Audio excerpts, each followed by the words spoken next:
네, NBA 소식 여러 가지들 묶어서 전해드리도록 하겠습니다. 일단 NBA 클리블랜드 캐벌리어스가 벌금을 받았어요. 10만 불, 10만 불이면 한 1억 5천 정도 되는 건데요. 꽤 큰 금액인데요. 왜 그러냐 하면 리그에서 이제 선수들이 경기 출전해야 되는 일단 룰이 있어요. 폴리시가 있는데 도노반 미첼하고 에반 모블리를 이제 마이애미 히트와 하는 그 경기에서 음, 휴식을 위해서 이제 출전시키지 않은 그 부분에 대해서 팀에 이제 그 벌금을 부과를 했는 내용이고요. 이게 사실 그 어떻게 보면 로드 매니지먼트라는 것라고 이제 또 얘기하면서 그런 것들이 좀 많은데 그게 뭐냐면 이제 선수들이 조금 안 좋으면 안 뛰고 뭐 이렇게 몸 관리를 좀 해가면서 중요한 순간에 터트리는 이게 가장 대표적인 선수가 카와이 레너드 선수가 그랬죠. 그러니까 몸 관리를 철저하게 조금만 이제 뭐 어떤 물론 이제 그 선수 본인은 뭐 부상 부위가 상당히 심각하다고 생각할 수도 있고 뭐 그건 누구도 알 수 없지만 어쨌든 이제 전체적으로 바깥에서 보는 걸로 봐서는 이제 연속 경기 못 뛰게 한다든지 뭐 그런 것들 있잖아요. 조엘 엠비드 선수도 그렇고 그래서 그런 이 선수의 몸 상태가 이제 전부 균일하지는 않기 때문에 여러 가지 맞춤을 하기는 하는데 그 상태가 이제 점점 더 심해지니까 그리고 또 이 NBA라는 거는 팬 베이스로 동작을 하는 건데 그 선수를 보기 위해서 경기에 출전을 했는데 사실 출전을 할 수도 있고 안 할 수도 있는 상태인데 출전을 안 하는 그런 경우가 좀 더 많아지니까 이제는 그 부분에 대해서 좀 적극적으로 벌금을 부과를 하는 그런 본보기 계속해서 이런 것들을 해야 구단들이 이제 부담을 느끼고 이제 좀 선수들을 가능하면 출전시키려고 노력하지 않을까 그런 생각을 해봅니다. 네. 클리블랜드 캐벌리어스가 벌금을 받았다는 내용이고요. 그리고 제가 좋아하는 이 스테판 캐슬, 이 선수가 샌안토니오 스퍼스 가드인 스테판 캐슬이 이제 엉덩이 쪽 그쪽 부상이 있어서 뭐 1, 2주 내에 다시 한번 평가를 한다는 건데 이 선수가 뛰는 성격상 보면 부상이 조금 있어도 막 뛰고 이런 선수일 것 같은데 일단 1, 2주 부상이라고 하니까 이 숫자로 봐서는 그렇게 큰 부상은 아닌 것 같은데 또 이 선수의 성향으로 봐서는 이좀 뭐랄까 이 경기를 안 뛰고 이런 거를 별로 안 좋아하는 뭐 조금 아파도 뛸 것 같은 그런 성향의 선수기는 하거든요. 그래서 일단 이 선수의 부상의 정도가 어떨지 좀 잘 지켜보는 게 일단 필요할 것 같습니다. 예, 스테판 캐슬 선수는 제가 최근에 이제 굉장히 또 좋아하고 재밌게 보는 선수인데 뭐 잘해도 재밌고 못해도 재밌고 근데 뭔가 포텐이 굉장히 있고 또 요즘 시대에 약간 다른 형태의 가드 같은 모습을 좀 보여주는 힘도 좋고 예, 뭐 그리고 뭐 이 결국은 이 선수는 이제 슛이나 혹은 이제 그 돌파에서 이 마무리 이게 이제 확률이 점점 더 높아진다 그러면 어 더욱 더 위로 올라갈 수 있는 그런 선수인 것 같고요. 요즘은 뭐 디트로이트 피스톤스의 케이드 커닝햄 이 선수도 굉장히 좋은 신체 조건 바탕으로 했고 그렇다고 뭐 뭔가 밀리는 게 없잖아요. 뭐 그러니까 또 육각형인데 또 굉장히 몸이 좋고 사이즈로 뭔가 좀 할 수 있고 그리고 누가 봐도 굉장히 좀 힘이 세 보이고 약간 그런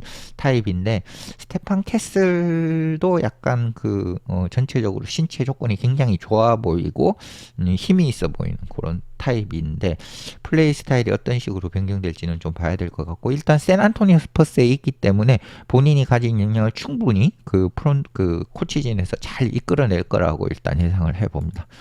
그리고 야니스 안테토쿤보 뭐 잘하고 있는 상태인데 일단 사타구니 부상으로 1, 2주 예, 일단 지켜봐야 한다는 거고요. 또 숫자 자체는 1, 2주기 때문에 네, 뭐 그렇게 큰 부상은 아니지 않을까 일단 생각이 들고 뭐 야니스 안테토쿤보 같은 경우는 보통 어떤 부상의 어떤 수치들이 나오고 나서 그 수치보다는 좀 맞춰서 혹은 그 안에 이제 복귀를 잘 하는 경향이 있기 때문에 일단 그이 수치가 1주, 2주 정도라고 나왔기 때문에 그렇게 심각한 부상은 아닐 거라고 일단 생각이 듭니다. 네, 마침내 르브론 제임스 선수가 시즌 데뷔를 하게 됐고요.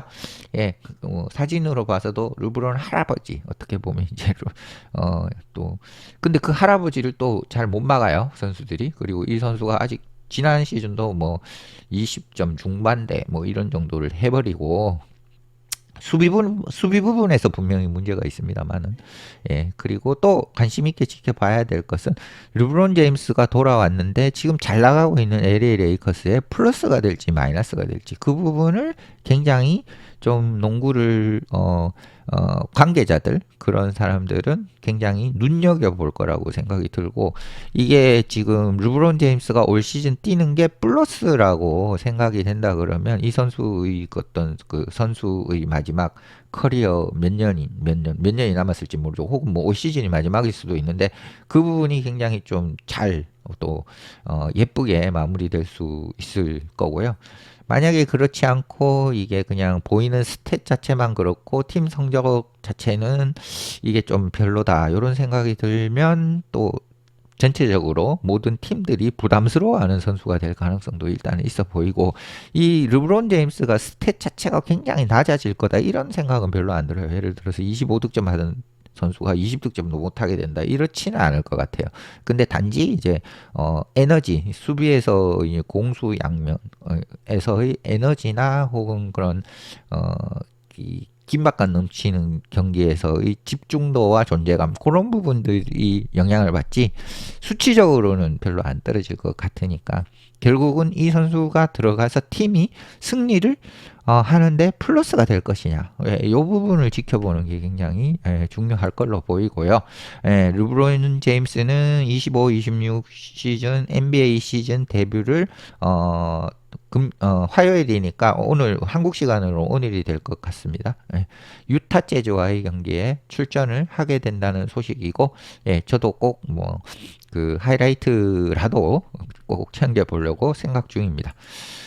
그리고 스테판 커리가 이제 그 프리에이전트가 되었죠. 요 커리 로고는 본인이 이제 가질 수 있는 권리가 일단 있다고 했고, 언더아머하고 이제 뭐랄까 브로커업을 했죠. 이제 언더아머와 결별을 했는데, 결별을 하고 나서 지금 얘기 들리는 것은 이제 나이키가 스테판 커리를 품으려고 노력 중이라는 거고, 금액 자체가 7억 8천만 불이라는 나이키의 딜이 얘기가 되고 있다고 해요.